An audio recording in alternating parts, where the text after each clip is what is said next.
This is me, Daniel Sharp, but back in 2009, my third year of teaching.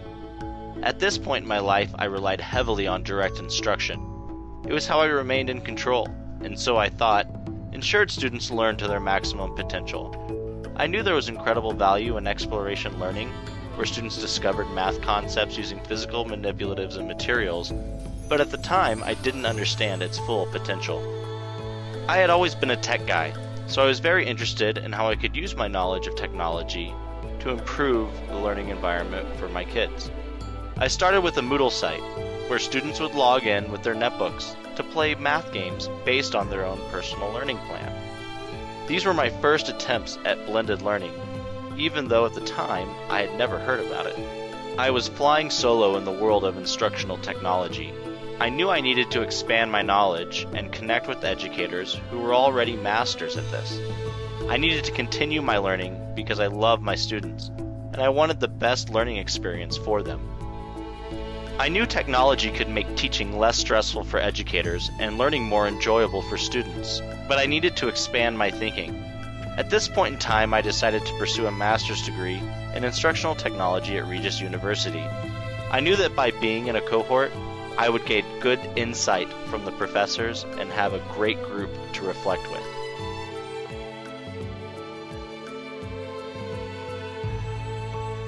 In my first class at Regis, EDTC 600, Pedagogical Practice and Instructional Technology, I was challenged to rethink what I knew about teaching and learning by Professor Michael Wacker.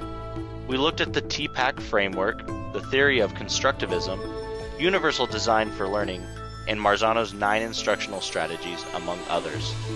It was here I was reminded that I work with children, not just students.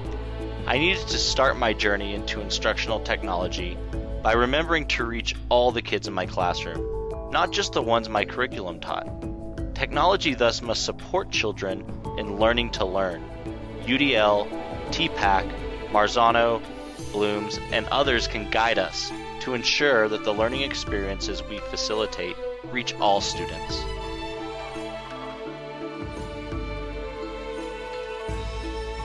My second course, EDTC 614, moved away from pedagogy and focused more on the tools being used. Just putting students on computers wasn't going to cut it. We needed to look at how technology tools help foster 21st century learning through collaboration, creativity, critical thinking, and student discourse. I began asking myself, how does technology best support my new views of pedagogy, where students are in control, where children do the thinking, and the teacher acts as a facilitator of this constructing knowledge? As part of an assignment project, I ventured into my teachers' classrooms over the course of 5 days, but all I saw was basic use, more direct instruction, with technology that could be used to do so much more. With this knowledge, I took my first steps into Google Docs and built collaborative lesson plans with teachers. These plans shifted technology use in those classrooms by taking it away from the teacher and putting it in the hands of the students.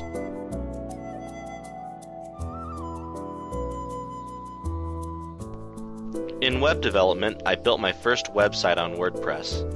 Here I learned about programming through the HTML language. I really fell in love with programming at this point, as I realized that I could build my own programs instead of relying on others, like curriculum companies, to develop them for me. This website became my own personal hub where I shared my reflections via blog and I hope to inspire others. I also shared technology tools, how-to videos, and ways for teachers to submit requests to me for tech support.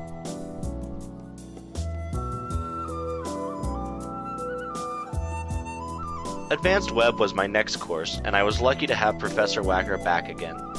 I learned how to use Google Apps as a learning management system, as we built our own collaborative LMS among the class students.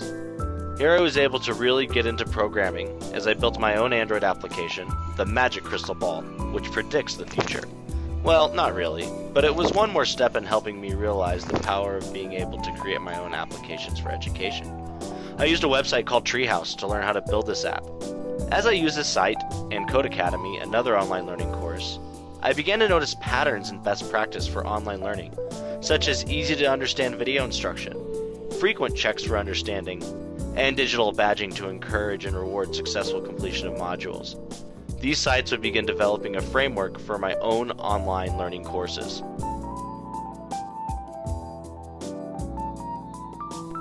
In Media 1, our group was once again challenged to rethink what we knew about copyright and content sharing by exploring the laws of Creative Commons, fair use, and the open source movement. I built a visual literacy course in BlendSpace, a Web 2.0 tool, for students and teachers to help them better understand how content can be used online in accordance with Creative Commons and in alignment to the digital citizenship standards in NETs. As a leader, however, I quickly shifted my thinking to how we could break the curriculum system through open source content. Sites like CK12 and Khan Academy offer free online content to all learners. I realized that if a group of developers could write entire software programs for free use, then teachers and students could also create large online content repositories for free. By using free online content and Google Apps as a free LMS, schools could drastically reduce the money wasted on curriculums and move that money to support and maintain one-to-one device initiatives. These new understandings began driving my vision for the kind of school I wanted to develop as a future principal.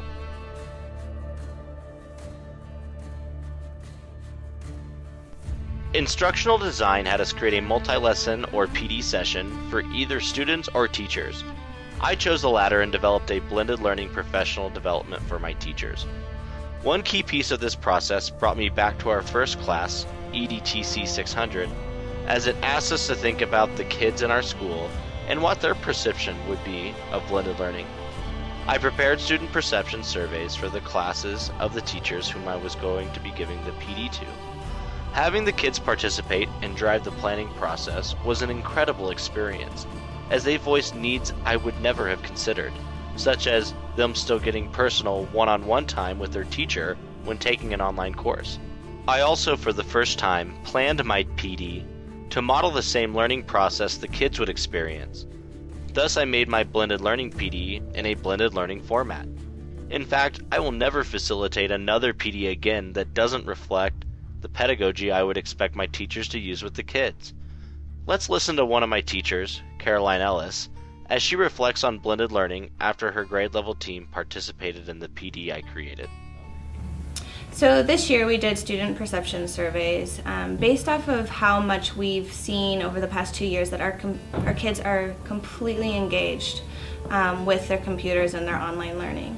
And so we decided this year that it was important to find out what exactly our kids wanted to learn on their computers and how they wanted to learn, and how we could integrate the computers better into their learning. Every teacher knows that when you're standing up in front of a class and you've been on the carpet for 15 minutes and the kids' eyes glaze over and you're trying to drill in main idea, or you're trying to drill in what is a summary, and it's you have your checks for understanding and you know that they're not getting it, but it's already been 15-20 minutes and they're done and you need to get them off the carpet. What do? Like, I tend to keep them on the carpet until I hear the answers that I need, which may not be the right thing.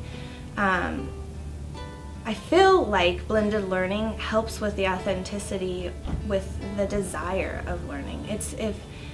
We've talked a lot about transferring.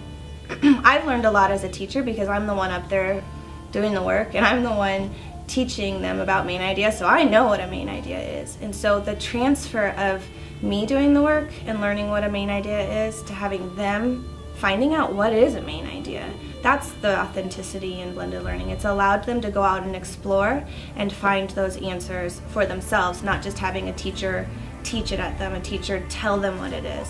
They really get that opportunity to find it.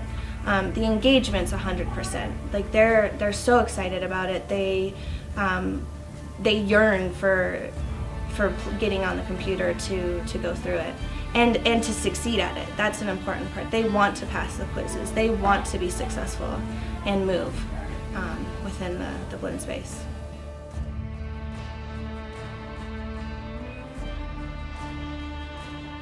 In virtual communication and collaboration, we looked at how distance learning has been made possible through the use of internet video like Skype and Google Hangouts. As I mentioned earlier, I felt solo in the world of technology. Now, because of social media, I'm connected to hundreds of educators who live, breathe, and eat instructional technology each day. I've even used Google Plus Hangouts to rethink how I coach teams at my school. Having video conferences later at home, after everyone has had time to relax and reflect after a crazy school day, makes any PD more enjoyable and not as stressful. When I one day have my own school, I will require students and teachers to communicate virtually through video and social media.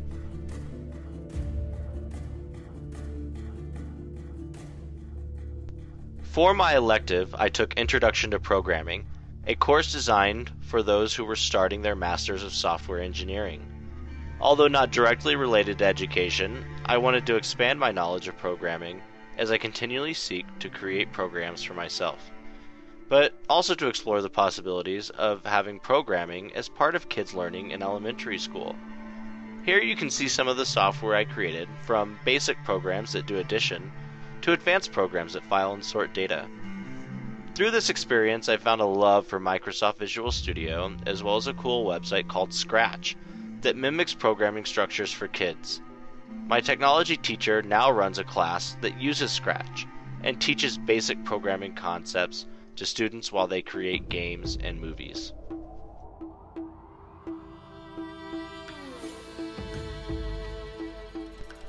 Finally, we get to Media 2, my last course in which I created many artifacts. We specifically looked at how media can change what schools, classrooms, and learning looks like in the 21st century and beyond. I explored the concept of augmented reality, in which I envisioned the learning possibilities if on the eyes of every student set a pair of Google Glasses.